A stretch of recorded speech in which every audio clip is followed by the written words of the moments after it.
For a new entry hire, someone who's never been a police officer before, after they come back from the academy, which is about 5.5 months, they come back to us in the training center. From there, we have them for 2 weeks of what we call post-academy training.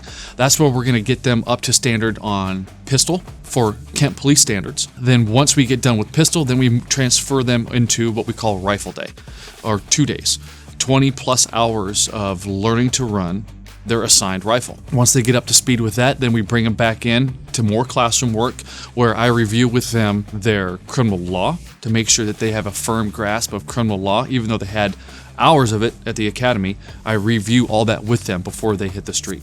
And then a pivotal point of not just knowing criminal law is knowing what you can do with it. And we call that criminal procedures. Then I review for about 2 hours criminal procedures. And I explain to them, hey, this is the field in which we play in. These are the rules in which we play. You abide by the rules and you stay within the playing field, you're going to be fine. Then I get them prepped for FTO. During that time, we cover geography, what the layout of the city is, how to learn and read the address, King County and City of Kent addressing system. Our radio codes, what is the lingo we use for our radio? Call signs, what do call signs mean? And then I get into the breakdown of the field training program. And we have the model under the San Jose model of field training program, where it's divided up into 4 separate blocks. 5 if you count 0 block. And 0 block lasts for about 2 weeks, where the student officer is assigned to an FTO. And during that time, the student officer is not being evaluated by the field training officer. The field training officer is teaching them, is answering questions, is allowing them to do the job of a police officer. It is just like a free 2 weeks where it's not being graded. It's a great time for that student officer to kind of decompress from the academy, let the stress kind of mitigate itself, get to know the field training officer, his or her likes and dislikes, how the FTO runs their car or their office, if you will.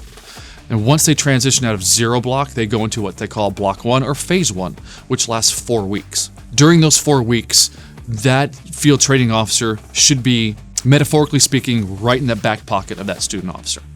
Everywhere that student officer goes, that FTO is right there on his or her hip, talking to him, whispering in their ear. How I ran it when I was a field training officer was in block 1, let's say for instance we get dispatched to an auto theft report.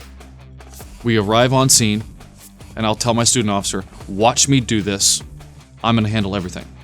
And I handle the entire call from start to finish, to include writing the case report. And while I'm writing my case report, I have them write their own. And we compare. Answer any questions. And then from that point on, it's theirs. The next auto theft report that we get, they get to do it. And I'm right behind them, talking them through it, letting them experience it. Okay? Letting them make those small mistakes, because I can teach that. I can teach and I can document a learn that has taken place. And so that goes on through block 1. Block 1 is slotted for a 90-10 workload. The field training officer is assigned about 90% of the everyday work, where the student officer is assigned 10%. And if they are progressing nicely and they're at the end of that 4 weeks where they should be, based on, let's say, a 1-year officer standard, then we transition them to block 2. And block 2 is with a separate FTO, usually on a different shift. That FTO may not be in that student officer's back pocket, they're back a couple of feet, letting them swim in the pool by themselves, if you will. And that workload is broken down about 50-50. Field training officer is doing about 50%, student officer is doing about 50%.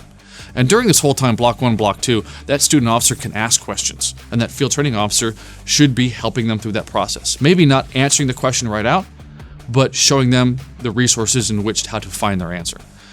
If they do well in block 2, then they go to block 3. Block 3 is the same thing. That field training officer isn't going to be 2 or 3 feet away. Could be not even in the same picture, but monitoring from a distance if they're doing well. Still there to answer questions and help that student officer through the process. And now we're back to about a 90-10 split on a workload again, except this time the student officer is responsible for 90% of the work and the field training officer is responsible for 10. If everything's progressing nicely in block 3, they're exposed to just about everything they can possibly expose to, then they move on to block 4. And block 4 is a strict evaluation period only. The field training officer may or may not even be wearing a uniform. They could be wearing civilian clothes, so the direction or all the attention's focused on the student officer. The field training officer cannot interject, cannot help, cannot answer questions. It is a strict evaluation process only, and that student officer is responsible for all of the work. So each block is broken up into 4 weeks. 4 weeks for block 1, 4 weeks for block 2, 4 weeks for block 3, and then block 4 is only slotted for 2 weeks. And we have wiggle room built in there as well, where we can, if someone needs a little bit of help, like at a block 2 or block 3, we can extend them to make sure they're up to par, ready to go for the next block of instruction. And once everything is completed, during that process, they're going to have a week with traffic. For traffic enforcement, they're going to have a week with detectives. And if everything progresses nicely, then they get what we call solo status. So they're out in a police car by themselves, solo status, for the remainder of their probationary period.